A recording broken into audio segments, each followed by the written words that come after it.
This video is brought to you by LingoPie. For Honor, a combat video game of warriors speaking in Japanese, Chinese, Old Norse, and, you guessed it, Latin. But how is the Latin? Let's find out together. I'm Luke, and this is polýMATHY. Miserum! Miserum with the classical pronunciation, miserum a more medieval style pronunciation, or more accurately, the ecclesiastical pronunciation of Latin. So, what kind of pronunciation would we expect for something like this? This game has medieval knights. In the medieval period, we have many different pronunciations of Latin, not just the ecclesiastical or traditional Italian pronunciation of Latin. We can have traditional medieval French, as well as German or even Spanish pronunciations of Latin. Incumbe! Incumbe does not mean fall on my sword, it just means lie down. Te secavo! Te segabo, I will cut you. That's what that means. We hear her say, Betty. Now, if we were using a classical Latin pronunciation, the length of the vowels is essential.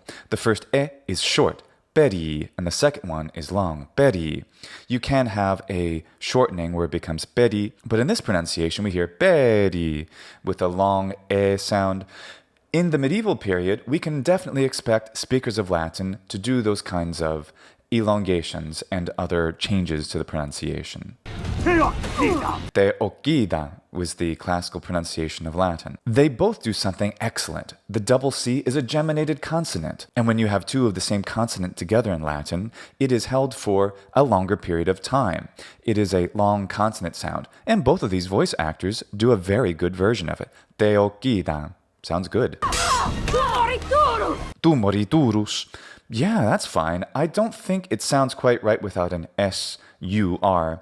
Tu moriturus es. Or even with the contraction, tu moriturus, which is definitely a conversational way of saying it in the classical period. But again, we're talking about a Latin that's used by a certain type of people that I don't really know much about, except that they are vaguely medieval or knights of some kind, so perhaps they have any kind of lingo that they wish to have. Ad mortem inimicus! Ad morte inimicus.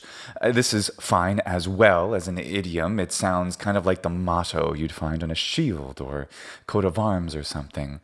Ad mortem inimicus, the enemy to death. Although normally I would expect mors inimico, death to the enemy, but, well, as long as the death and the enemy get together somehow, I suppose it doesn't matter who goes first. No superstes! Now, this person is definitely saying no superstes, maybe non superstes, but it's not what is transcribed here, nolo superstes. In any case, superstes is singular, not plural. Non recedentes! This speaker is using a TS sound, a ts for the C, E, tse, recedens. And that would be perfectly fine in the pronunciation of, say, medieval French or of medieval German pronunciation of Latin, including the more modern pronunciation of German Latin, recedens. Also common in the current Slavic pronunciations of Latin, which are used in some vernacular and ecclesiastical settings. However, the idiom doesn't seem to make sense in either language. Non recedens or recedens es. You're not retreating. I guess they mean to say, you're not retreating, you are not going to get away. I think better would be non licet tibi fugere. You can't flee. It is not permitted for you to flee. I think that would make more sense among other options. Non effuger potes! This person says non effuger potes. Nah, I don't really think there's any fluent speaker of Latin in any period who would really pronounce the word this way. Now, it could be a fugere, it could be a fugere, it could be something like that, but we really expect to hear all the vowels clearly pronounced in pretty much any form of Latin of a fluent speaker in essentially any time period. Tu bene te ipse defendisti! I don't have any problem with that. Tu bene te ipse defendisti. Sounds pretty good. Incontinent! Incontinent. Incredibilis! It is incredible. Don't know why you're saying it, but it is. Pugna non perfecta est! pugna non perfecta est. Let's complain about some tiny things. The emphasis on the est doesn't really make sense. It should be de-emphasized because it's an enclitic word and it's not so important. Perfectast. Or if we want to make the vowels really clear, even though of course they must be blended together in the syllable, perfectaest. Perfectaest. It's not going to be perfectaest very often. Also, the speaker is using something closer to the restored classical pronunciation because he says pugna instead of pugna, which would be ecclesiastical Italian. Also, this can occur in the traditional German pronunciation of Latin. This speaker says otsidas. Well, that can't happen because that's a different verb. Using the restored classical pronunciation, there's occido and there's occido.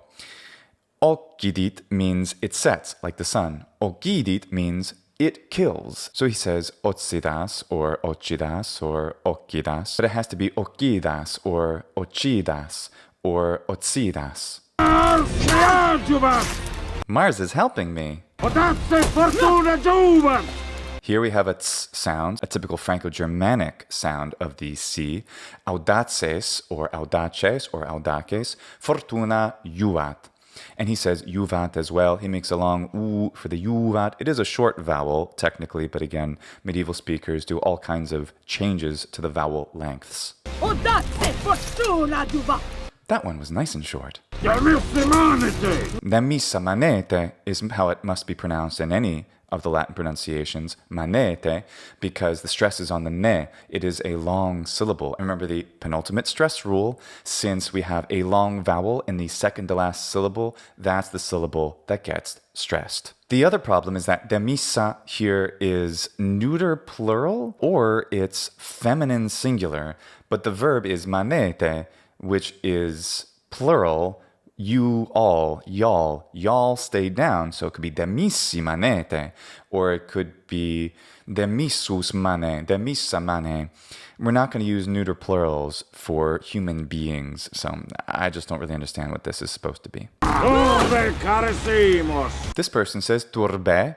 E for AE is definitely a late Imperial Roman as well as a medieval pronunciation of AE. It's also standard in the Italian ecclesiastical pronunciation of Latin. Turbe, that's fine. But he says carissimus instead of carissimus. Penultimate stress rule again. Si is a short syllable because it has a short vowel and the syllable does not end with a consonant. Carissimus, not carissimus. That pronunciation is impossible. Vade retro. Vade retro. Sounds good. Tenebris. Tenebris. Tenebris, just like this. Now this word could be tenebris or tenebris. Stress on the first or second syllable. The reason is that the second to last syllable, depending on the speaker and the mood of the speaker, could be considered to be just the ne or it could be the neb. It could be either way. In classical Latin poetry as well as medieval poetry, we see that it's used both ways, frequently even by the same poets in the same time period. So tenebris or tenebris are both correct pronunciations. The problem, though, is saying tenebris as just a dative case is a little odd. Something more like ad tenebras, to these shadows, sounds a little bit more idiomatic and natural. Otherwise, it could be an ablative, absolute, by means of the darknesses. And that's a little unclear.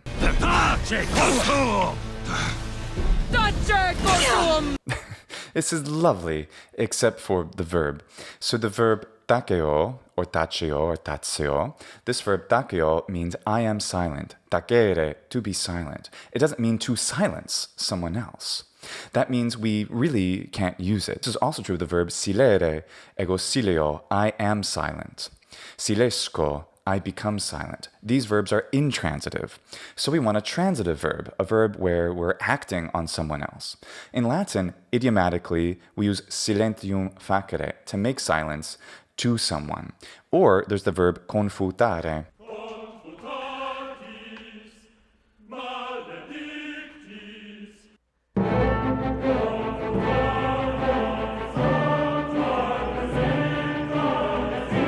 So we could have confuta cortum, or simply silentium fac cordi tuo. Ad profundis. This doesn't work. Ad is an accusative preposition, so the word must be in the accusative case. Profunda would be deep things. Ad profunda would be to the deep things, not ad profundis. Here we have a confusion. We could have theoretically profundis as a dative case, but without other verbs in context. It sounds like an ablative absolute, by means of the deep things, and it just doesn't work idiomatically. Ad profunda would at least sound like something that would kind of make sense. Many people have asked me how I've actually learned this much about the sound of classical Latin. Well, in addition to all the things that we know from ancient grammarians and the testimony of inscriptions, we know so much about ancient languages thanks to our study of modern languages. And a way that I've been improving my knowledge of modern languages, and a way you can too, is by means of this video sponsor, LingoPie. Watching TV shows, having flashcards for new vocabulary, using spaced repetition, LingoPie combines multiple proven language learning techniques into a single platform, and I absolutely adore it. Adesso nella ciotola con le farine vado ad aggiungere il lievito di birra secco.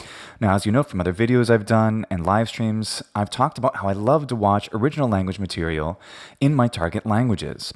So, for example, I watch TV shows and movies in Italian, one of my better languages, in order to push my knowledge of the language to a higher level. But for beginners, this can be a lot less attractive. Original language material is meant for native speakers. And while a beginner can get a good deal out of watching shows in the target language, it's really intimidating. And it's just not easy to isolate new vocabulary or idioms. And this is why I'm using LingoPie for languages where my level is low, like Portuguese and Russian. В прошлый раз мы его задвинули.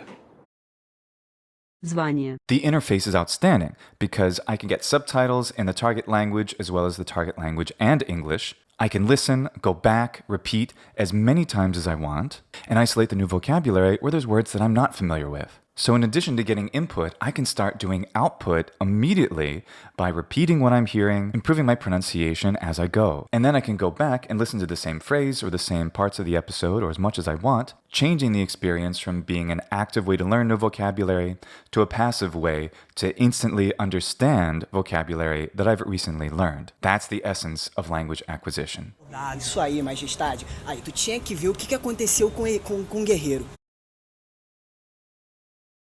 Aconteceu. LingoPie is absolutely what I need in order to improve my understanding of these languages and move myself to the next level. The link is here and also in the description. I highly recommend it. Thanks so much for subscribing and sharing. Walete.